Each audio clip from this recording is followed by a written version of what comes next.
Assalamualaikum warahmatullahi wabarakatuh. Selamat sore, selamat menunggu berbuka puasa kepada segenap kaum muslimin yang saat ini menunaikan ibadah puasa. Puasa adalah ibadah yang dihadirkan oleh Allah Subhanahu wa taala secara khusus untuk membersihkan hati kita, untuk mengontrol diri kita. Mengontrol dari apa? Sesungguhnya tidak lain, tidak bukan. Puasa dihadirkan adalah bagaimana melatih diri kita, mengontrol hawa nafsu kita. Nafsu kita sebagaimana kita ketahui bersama, memiliki 7 jenis. Pertama, amarah, nafsu lawamah, sampai yang terakhir, nafsu kamilah. Nafsu yang selama ini mendorong kita kepada perbuatan-perbuatan yang keji, kepada perbuatan-perbuatan yang mungkar, perbuatan-perbuatan ketidakjujuran, mencuri, bahkan korupsi, itu adalah dorongan dari nafsu amarah. Nafsu amarah lah yang mendorong kita dan menganggap kita selalu sah melakukan apapun. Padahal sesungguhnya kita juga mengetahui perbuatan-perbuatan tersebut sesungguhnya sedang terlarang. Tapi kita merasa tidak ada yang tahu. Dalam sebuah kisah antara seorang pencuri bersama seorang sufi di Irak, Baghdad, dikisahkan seseorang pencuri menghampiri pengemis di perempatan jalan, di sebuah jalan di Baghdad. Pada saat itu, si pencuri menghampiri, "Kenapa kamu mampu bertahan dalam kehidupan yang miskin seperti ini begitu lama?" Si sufi menjawab mengatakan, "Katanya siapa saya miskin, padahal saya merasa tidak kekurangan."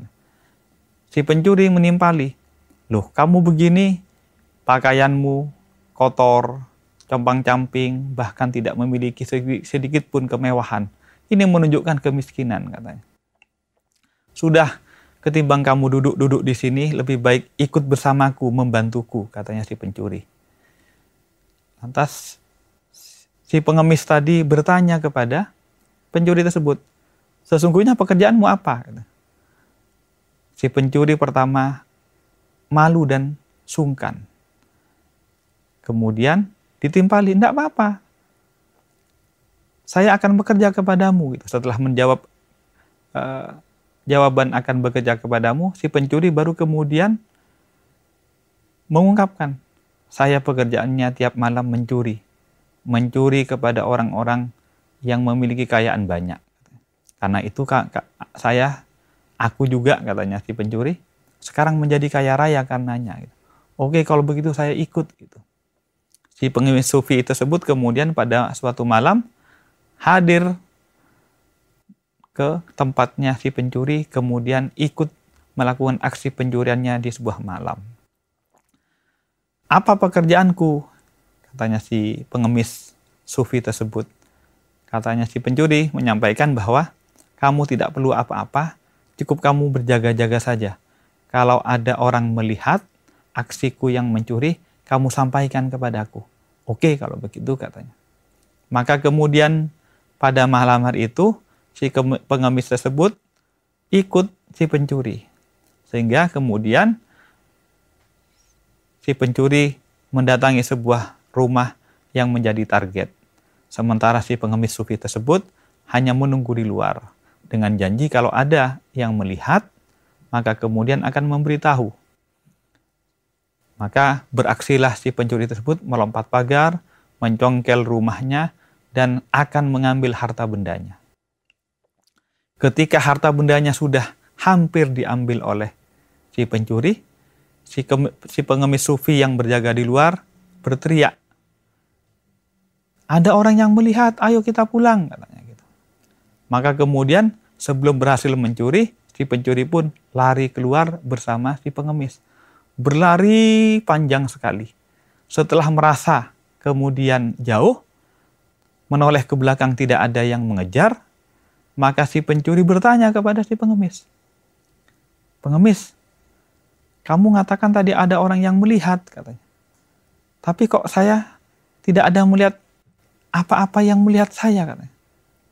Di belakang nggak ada siapapun. Siapa sebenarnya yang melihat, katanya.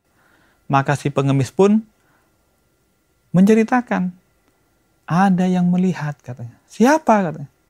Allah Subhanahu wa Ta'ala yang Maha melihat. Walaupun tidak terlihat, Dia melihat pekerjaan kita dan pekerjaanmu. Ketika dijawab bahwa Allah Subhanahu wa Ta'ala melihat perilaku kita walaupun beliau tidak terlihat, zat Allah tidak terlihat, tapi Dia melihat perilaku kita, maka gemetarlah si pencuri. Pada saat itu kemudian dia bersujud, mohon ampunan kepada Allah Subhanahu wa Ta'ala dan berterima kasih kepada si pengemis. Ternyata si pengemis tersebut memberikan jalan hidayah. Ini menunjukkan apa? Bahwa sesungguhnya pekerjaan-pekerjaan yang merupakan buah dari nafsu kita, mungkin kita tidak pernah sadar dan tidak care bahwa Allah tahu dan melihatnya. Kita merasa aman dan tidak ada yang melihat ketika tidak ada orang lain yang melihat. Kita merasa tidak berdosa, kita merasa biasa-biasa saja. Begitupun korupsi. Kita merasa aman melakukan markup atas proyek yang kita tangani. Kita aman menerima cashback. Kita aman membuat laporan-laporan palsu dengan markup nilai rupiah dari setiap proyek yang kita lakukan. Harapannya adalah mendapat keuntungan. Pada saat itu artinya kita sesungguhnya sedang tidak sadar. Bahkan menafikan bahwa Allah Maha Basir, Allah Maha mengetahui di setiap gerak-gerik kita. Oleh karena itu, puasa sesungguhnya adalah menahan lapar, menahan haus.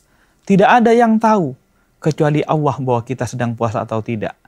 Oleh karena itu, mari semangat puasa, semangat untuk menahan diri, kita implementasikan di setiap kehidupan kita, baik kehidupan sosial kita maupun kehidupan ketatanegaraan kita.